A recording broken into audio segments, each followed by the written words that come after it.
प्रधानमंत्री नरेंद्र मोदी आज 15वें BRICS summit में शामिल होने के लिए दक्षिण अफ्रीका के लिए रवाना हो गए हैं।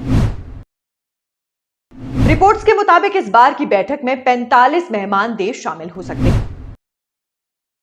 तो भारत के प्रधानमंत्री नरेंद्र मोदी और चाइना के राष्ट्रपति शी जिनपिंग की मुलाकात रहेगी। ये एक बड़ा सस्पेंस है।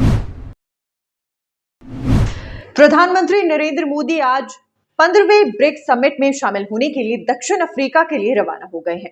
प्रधानमंत्री नरेंद्र मोदी का ब्रिक्स समिट में शामिल होना अपने आप में महत्वपूर्ण है, जिसमें सबसे पहला कारण है कि पाकिस्तान की कोशिशें जारी हैं कि वो ब्रिक्स में शामिल हो सके। इसके साथ साथ वो चीन के राष्ट्रपति शी जिनपिंग से भी मुलाकात कर सकते हैं, क्योंकि वो भी ब्रिक्स समिट में शामिल होने वाले हैं। प्रधानमंत्री नरेंद्र मोदी के साथ एक बिजनेस डेलीगेशन भी जा रहा है। दरअसल ब्रिक्स समूह में भारत के अलावा चीन, रूस, दक्षिण अफ्रीका और ब्राजील भी शामिल हैं। पीएम इसके बाद 25 अगस्त को ग्रीस के दौरे पर जाएंगे। 14 साल पहले 2009 में बने समूह ब्रिक्स की बैठक इस बार काफी अहम मानी जा रही है। इसकी एकमात्र वजह इस संगठन का सदस्य बनने के लिए मची होड़ है। लगभग 40 देशों ने संगठन में शामिल होने की इच्छा जाहिर की है। इनमें सऊदी अरब, तुर्की, पाकिस्तान और ईरान भी शामिल हैं। इस बार भी बैठक का सेंटर पॉइंट समूह का विस्तार ही होगा। हालांकि इसके 5 सदस्य देशों के बीच अभी इस मुद्दे पर सहमति नहीं बन पाई है। रिपोर्ट्स के मुताबिक इस बार की बैठक में 45 मेहमान देश शामिल हो सकते हैं। सम्मेलन के बाद अफ्रीका आउटरीच और ब्रिक्स प्लस डायलॉग किया जाएगा। इसमें दक्षिण अफ्रीका की ओर से आमंत्रित अन्य देश शामिल होंगे। विदेश मंत्रालय के सचिव विनय कवात्रा के मुताबिक ब्रिक्स समिट में global economic recovery, geopolitical challenge और काउंटर टेररिज्म पर बातचीत की जाएगी। ब्रिक्स संगठन में 5 मेंबर देश हैं। इनमें ब्राजील, रूस, भारत, चीन और साउथ अफ्रीका शामिल हैं।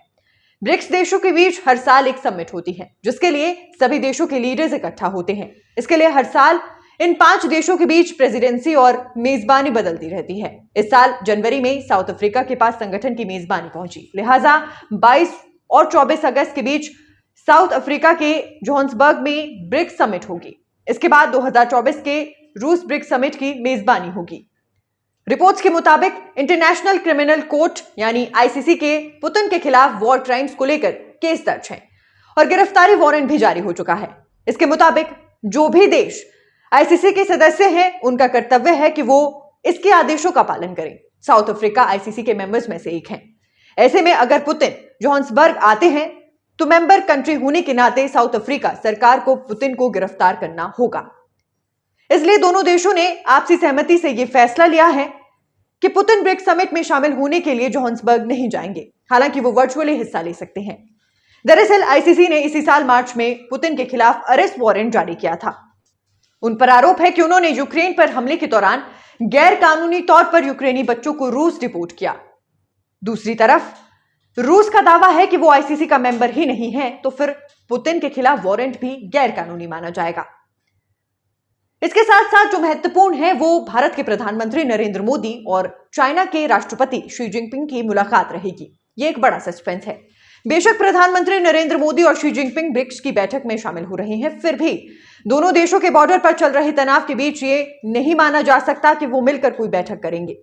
दक्षिण अफ्रीका में चीन के राजदूत चेन शियाओडांग ने कहा है कि मुझे भरोसा है कि दोनों राष्ट्रों के प्रमुख की सीधी बातचीत और बैठक होगी। बहरहाल भारत के विदेश मंत्रालय की तरफ से ऐसा कोई भी संकेत नहीं मिला है। अब बड़ा सवाल यह है कि भारत के लिए ब्रिक्स की समिट क्यों महत्वपूर्ण है। भारत की विदेश नीति दुनिया पर किसी एक देश के दबदबे के खिलाफ है। भारत एक मल्टीपोलर दुनिया का समर्थन करता है। ऐसे में भारत के लिए ब्रिक्स जरूरी है। इसकी बड़ी वजह यह भी है कि इसके मंच से भारत पश्चिमी देशों के दबदबे के खिलाफ खुलकर बोल सकता है और उसे दूसरे सदस्य देशों का समर्थन मिलता है। इस संगठन से जुड़कर भारत कई बड़े संगठनों जैसे WTO, वर्ल्ड बैंक और IMF में विकसित देशों के दबदबे को खुलकर चुनौती देता है। इसी तरह के तमाम अपडेट्स के साथ नेशन स्पीक्स हाजिर होता रहेगा। नेशन स्पीक्स के YouTube चैनल को लाइक, सब्सक्राइब और शेयर करना ना भूलें।